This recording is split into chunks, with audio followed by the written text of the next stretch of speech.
Hello, brothers and sisters and YouTube family. I want to thank you so much for your prayers and your response to the email that was sent out. I've missed you guys and welcome those who are new subscribers on the channel. I hope you've enjoyed If You Only Knew series and heard the beautiful testimonies from other heart dwellers who have come to know the Lord intimately through His nature that He revealed to them. For those who are unaware, I left for Zambia at the end of last month, having no idea why the Lord was sending me there, besides to connect with a pastor that we've been supporting for a few months. The journey there was filled with many delays and frustrations as I realized the Lord was in all of the winding turns and made something beautiful out of it all. When I actually arrived there, the Lord did some amazing things through us, really touching the broken and the sick in a powerful way. Deaf ears were open, blind eyes could see, and many people were delivered from pain in their bodies, which you guys will get to see in the upcoming videos and vlogs of my Zambia trip that we posted on the channel. Upon arriving back, however, I was hit with malaria. For those who don't know, malaria is a serious and sometimes fatal disease caused by a parasite that commonly infects certain types of mosquitoes, which feeds on humans. And it fed on me very well in Zambia. The mosquitoes there, guys, were disrespectful, truly. I had mosquito bites all the way from my ankles to the top of my head. It was really bad. This disease is found mostly in Africa, and it's like a common cold. So I didn't take any precautions because I had traveled to different African countries several times without ever catching it. The symptoms of malaria are high fever, shaking, chills, flu-like illness, seizures, vomiting, diarrhea, disorientation, confusion, and there are 4 kinds of malaria parasites, and I had the most severe.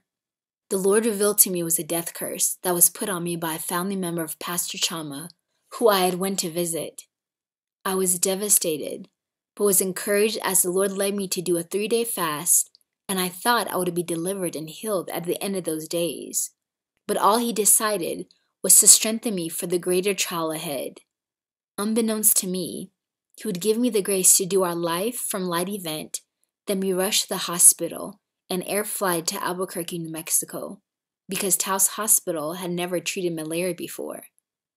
This has been almost a 4-week journey with much confusion, many tears, frustration, resentment at my suffering, humiliations, and eventually repentance.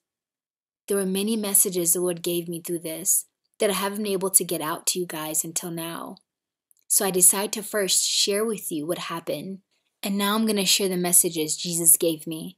Some were given after coming back from Zambia, but I'm going to share them all with you first, so you can see and understand the journey a bit more, before I share the pictures and videos from the actual mission trip. You will see why the enemy is fighting me so hard because of the amazing things the Lord is calling us to do in Zambia. And you'll also understand why the Lord had to humble me in this way, so that I don't fall into vainglory. And also my struggle to really abandon myself totally to the Lord, and no longer be moved by contradictions, delays, and the opinions of what others think, because He continues to humble me publicly in this way. Lord, help me. I pray from these messages, you'll see the mercy and the love of God, but walk away with the fear of God, seeing how He breaks His servants. But at the very same turn, He's the one who binds, heals, and restores them.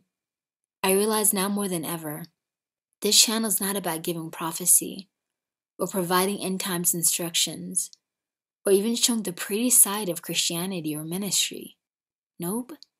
The Lord has called me to put my life on display before all, so you can see how He works in a soul to develop authentic holiness, how He writes straight with crooked lines, how He turns the enemy's evil plans for our good, and how He can use our failures to bring success in His kingdom, and how He makes a soul holy. I'm one of the weakest vessels at that, because there's absolutely nothing special about me. And I struggle tremendously, just like you do. It's just He's given me the grace to continue to say yes to Him, even when it hurts. And I have to think it's because of the prayers of his mother, who continues to obtain the grace for me not to turn back or give up when it gets hard, because this is way by far one of the hardest trials I went through. And I made it through by his grace and his mercy, which carried me and always does. So thank you so much, family, for all your prayers.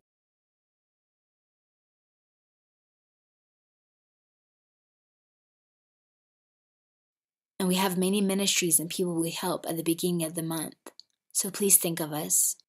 So here are the messages of my struggles, my fears, my failures, my tears and trials, starting from my arrival to Zambia, some issues that came up, to my arrival back home, and dealing with my sickness, to my time in the hospital, and feeling like I was on the edge of death, and then resurrected by the power of his love and mercy.